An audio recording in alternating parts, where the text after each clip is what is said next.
Everyone wants to give you advice about it gets better. We should tell them what's real. No, that's the point of this whole thing. Hey, it's Liv. Yeah. She's a fan favorite. I'm glad I'm a fan favorite, but you still can't spell my name correctly. Precaution, this may contain swearing, sexual content, and Oliva's abs. And I was like, I can't wait to see Oliva's abs. And then I realized it was actually me. I'm going to ask you some questions because the people want to know. I want to know. Question number 1. I want you to tell us what your life was like before coming out versus after coming out. Very Mormon. Went to church every single week. I was that girl that got up and bore my testimony, and I was like, Jesus, every time. What? Yep, I was Young Women's President, all the things in church. Like, I was the example. Like, I feel like I knew you before coming out, and that was not the image I had of you. Well, okay.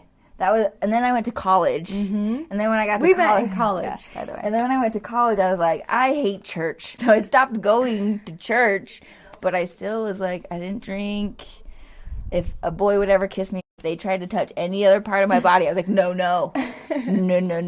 Pretty sure it's against rules. I mean, clearly your life has changed, but how would you say? No, I mean, it's basically the same. The thing that has not changed is I still don't let boys touch me. Question number 2. Okay. How do you feel that you contribute to our group of friends?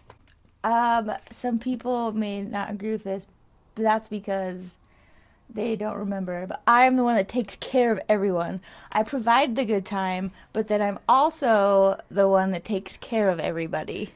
Are you talking about that night when you I'm talking... No. Just do not watch the wedding video. No, I'm not talking about the wedding video. I let loose the night of the wedding. Fine. That is fine. It was great. It was great. And I intentionally clipped out the part where you were passed out on the bus because I was trying to be respectful. Yeah. I provide people an excuse to let loose, I think. People don't know this, but Liv is more of a tender heart than you think. Liv saw a picture of me and then saw how skinny I was. And Liv is the person that showed up with protein candy bars to help me gain weight and then sat and gave me a life lesson that I sincerely needed. I remember it wasn't. And I look chubby as hell. Yeah, you're so fucking fat. Get your shit together, man. We've all been there. I've been there. I've gotten super skinny, not like you. I know that those of us that are really close to you have had those deep conversations. I have my core humans. If you were to shout out a couple names, core humans, so we could recap who showed up at my house at 7 o'clock in the morning. I am lying naked on my bathroom floor. I text you. I had 2% left on my phone, and you're like, did you make it home? And I was like, yes. Do you need anything? In my head, I was like, okay, Candace is coming over. You should probably put on some clothes. I was like, I can't. And your dog was so concerned. So you've been a core human, whether it's that, naked help. That's going to come across here. I always provide naked help. You have Leah, who within 5 minutes of meeting that girl, she had my back pretty hardcore. Candace Hatfield. The other Candace. Low-key in love with her. Low-key in love with her girlfriend. It's like I get all the benefits of being in a relationship, minus the sex parts. So I feel like that's a bad relationship.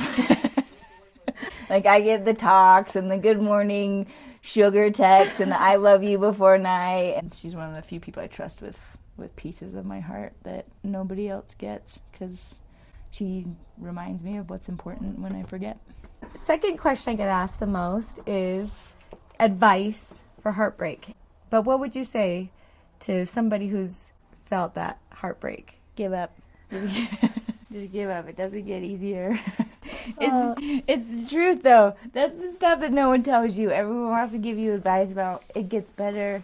We should tell them what's real. It doesn't go away with time. No. It doesn't go away with drugs and alcohol. No. It doesn't go away with someone else. Nope. It doesn't go away. Nope. You've given me amazing advice, I though. know. I do have advice on it. It's at the end of the day, when it comes to heartbreak, we're hurt because we loved somebody and we lost someone, and it's like a death. Like there's plain and simple. Like they're gone. Somebody you gave a piece of you to is gone, and it's the stupidest, most cliche thing is that if you love yourself, it won't hurt as much, because you look back and I rip myself apart of how I could have made it work, how I could have made it better, why they left me. Like, I just make it all about me, and that is painful. And as soon as I let that go and realize that I'm actually a pretty kick-ass human and it didn't work for whatever reason, then those are the days that I can breathe. I don't know. I think I'm a special case. I might be heartbroken forever. That's right, man. A little while ago, I called Liv at 3 a.m. I was having a total meltdown. And Liv gave me this advice about that 72-hour thing. Oh, yeah. That's important. Yeah, the 24 to 48 hour. Yeah. What did I say, 72? You're like 4 years. the 4-year rule. My dad actually taught me this after a heartbreak. It's that the body can only sustain pain or emotional pain for 24 to 48 hours.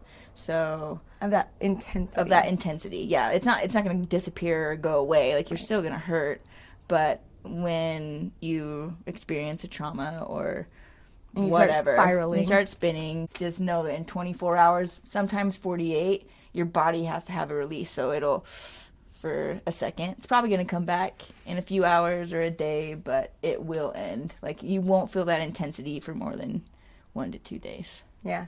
And that's so true. Really, when I'm in those moments, I'm like, I'm done. I'm going to drive off a cliff. And then I'm like, no. Give it 48 hours. You're going to feel better. And there's something. Every time. You feel like a chemical. It's out of the blue. Yeah. Suddenly you just feel this overwhelming calm kind of take over. And you let yourself calm down and you stop spiraling. And then it's like, okay, I'm going to be okay. Like, just for a second, I'm going to live. Yeah. Because we get so spun that we think it's going to be like that forever. But if you can just make it through that first day or two.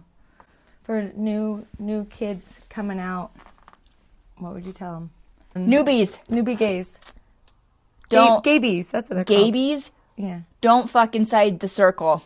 That is the best advice I can give you. That's really good advice. No, that's good. Yeah. Explain. That's really good advice. You're going to have a community of friends. Or if you don't, when you meet your first community of friends. You will. They're everywhere. And when you do, don't sleep with the people in that circle of friends. No one. You're going to want to. You're really going to want to, because lots of things happen, but just try not to, because it causes so much drama and it's not worth it. There are rare cases where it actually works out. Julia and Forbes. But they were already in the group for a long period of time. It doesn't happen very often, so just don't sleep in the circle. Try to sleep as far outside of your circle as you can. That's like the best advice, because I feel like... Nailed it! Yeah. I feel like when you meet new people, and they're all like attractive, cool people, you automatically are going to want to sleep with somebody. But here's what happens. You sleep with somebody, you're going to piss off somebody else in the group, A. B, easily. Once you get through a breakup, once that happens, whoever was the person that came in, who's new, you are going to get kicked out. Yeah. Before we sign off, Liv, I love you. I love you too. You're one of the best people that I know. That is very nice of you to say. I know that there are a lot of people in our group of friends that really love you too. Thanks for being part of my tribe. I love our tribe. Most of them. Some of you guys. You know who you are. Stop hitting on my girlfriends.